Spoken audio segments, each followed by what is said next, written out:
улсын их хурлын дарга эрхэм гишүүдээ Монгол улсын үндсэн хууль, төсвийн тухай хууль, төрийн аудитын тухай хууль заасны дагуу Монгол улсын 2024 оны нэгдсэн төсвийн гүйцэтгэл, засгийн газрын 2024 оны санхүүгийн нэгдсэн тайланд төрийн аудитын байгууллагаас хийсэн аудитын дүгнэлт зөвлөмжийн талаар хураангуулан танилцуулъя. 1. Монгол улсын 2024 оны нэгдсэн төсвийн гүйцэтгэл хийсэн аудитын талаар. Монгол улсын 2024 оны нэгдсэн төсвийн гүйцэтгэлд төсвийн тухай хуулийн дагуу аудитыг гүйцэтгэж, Монгол улсын 2024 оны нэгдсэн төсвийн нийт тэнцвэржүүлсэн орлого ба тусламжийн дүнг 29 их найд 670.8 тэрбум төгрөг, нийт зарлага ба цэвэр зээлийн дүнг 30 их найд 591.1 тэрбум төгрөгөөр баталгаажууллаа. Монгол улсын 2024 оны нэгдсэн төсвийн нийт орлого ба тусламжийн дүн өмнөх оноос 29%-аар өссөн. Тайлан тонд төлөвлөснөөс 534.5 тэрбум төгрөгөөр тасарсан боловч үндэсний баялагын санд 1 их найд 341.9 тэрбум төгрөгийн орлого төвлөрүүлсэн байна. Нэгдсэн төсвийн нийт зарлага ба цэвэр зээлийн дүн 30 их найд 591.1 тэрбум төгрөгт хүрч өмнөх оноос 35.9%-аар өссөн. Цалин хөлс 3 их найд 41 тэрбум төгрөг, хөрөнгийн зардал 2 их найд 782.6 тэрбум төгрөг, бараа үйлчилгээний бусад зардал 1 их найд 430.5 тэрбум төгрөгөөр нэмэгдсэнтэй холбоотой байна.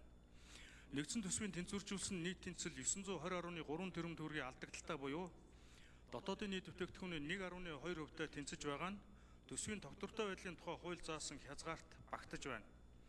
Засгийн газрын өрийн нэрлсэн үнээр илэрхийлсэн үлдэгдэл 33 их найд 399.9 тэрбум төгрөг буюу дотоодын нийт бүтээгдэхүүний 41.8%-тай тэнцэж байгаа нь Монгол улсын нэгдсэн төсвийн 2024 оны төсвийн хүрээний мэдээлэл заасан хязгаарт багтаж, засгийн газрын өрийн нийт хэмжээнээс 14 их найд 129.5 тэрбум төгрөгөөр бага байна.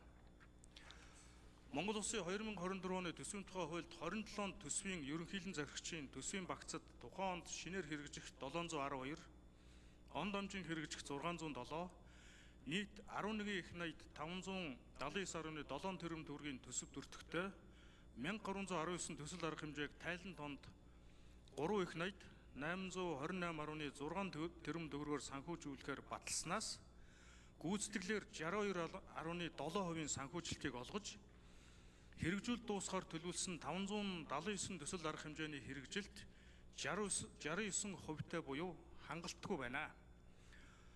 2. Монгол улсын засгийн газрын 2024 оны санхүүгийн нэгдсэн тайланд хийсэн аудитын талаар. Засгийн газрын 2024 оны санхүүгийн нэгдсэн тайлан нийгмийн болон эрүүл мэндийн даатгалын сан 61 төсвийн ерөнхийлөн захирагчийн санхүүгийн нэгдсэн тайлан тэдгээрийн харьяа байгууллагуудын нийт 6832 санхүүгийн тайланг аудитэд хамрууллаа. Төсвийн ерөнхийлөн захирагчдын санхүүгийн тайланд хийсэн аудитоор өөрчлөлтгүй 33, хязгаарлалттай 29, сөрөг 1 дүгнэлт өгсөн бөгөөд засгийн газрын санхүүгийн нэгдсэн тайлангийн аудитоор нийт 9 их найд 292.1 тэрбум төгрөгийн зөрчил илэрсэн тул хязгаарлалттай дүгнэлт өглөө. Аудитоор улсын хурал 5 асуудлыг төлөвлөж, Монгол улсын ерөнхий сайдад 20, тэргүүн шадар сайд бөгөөд эдийн засгийн хөгжлийн сайдад 5, сангийн сайдад 18, аж үйлдвэр эрдэс соёлын сайдад 1, хууль зүйн дотоод хэргийн сайдад 1, Монгол улсын сайд хяналт эмнэлгээний үндэсний хорооны даргад 2, эрүүл мэндийн сайд бөгөөд эрүүл мэндийн даатгалын үндэсний зөвлөлийн даргад 1, бусад төсвийн ерөнхийлөн захирагч нарт 4 зөвлөмжийг тус хүргүүлээд байна.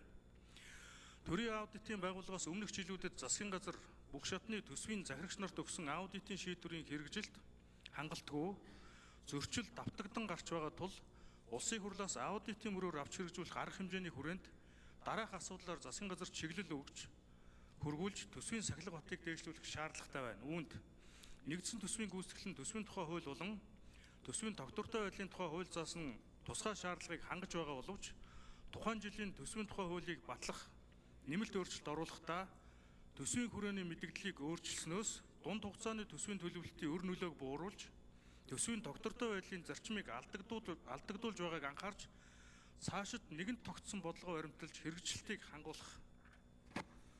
2 дугаарт уулуурхайн салбараас хэд хамааралтай төсвийн орлогын бүтцэд оновчтой зохион байгуулалт хийж төсвийн үр ашиггүй зардлыг бууруулах бодлогын зорилтыг хэрэгжүүлэх. 3-т нь төсөвлөлтийн шаардлага хангаагүй төсөл арга хэмжээг улсын төсвийн хөрөнгө оруулалтын төлөвлөгөөнд тусгаж батлуулахгүй байх хуулийн шаардлагын хэрэгжилтийг бүрэн хангах. Дөрөвт нь дампуурсан банк хадгаламж зээлийн хоршоодын хохирогчдоос үүссэн авлага барагдуулах ажил зогсон байдалтай байгаа дүгнэлт хийж асуудлыг шийдвэрлэх гарч шийдлийг гаргаж шуурхай шийдвэрлэх арга хэмжээ авах. Тавд нь гадаадын дамжуулан зээлээс олон жилийн насжилттай хугацаа хэтэрсэн эргэн төлөлт хийгдээгүй тооцоо нийлж баталгаажаагүй авлагын асуудлыг хууль тогтоомжид заасны дагуу үе шаттай шийдвэрлэх. 6-ад нь төсвийн ерөнхийлөн захирагч нарын хэрэгжүүлэх хөтөлбөрийн үр дүнгийн талаарх чанарын болон тоо үзүүлэлтийн зорилттой төвшнийг хангахуйц төсөв батлагдсан боловч зарим хөтөлбөр арга хэмжээ зорилттой төвшөнд хүрээгүй хэрэгжилтэд хяналт шинжилгээ хийж үнэлдэггүй байдлыг халж батлагдсан төсвийг үр ашигтай хэрэгжүүлэх.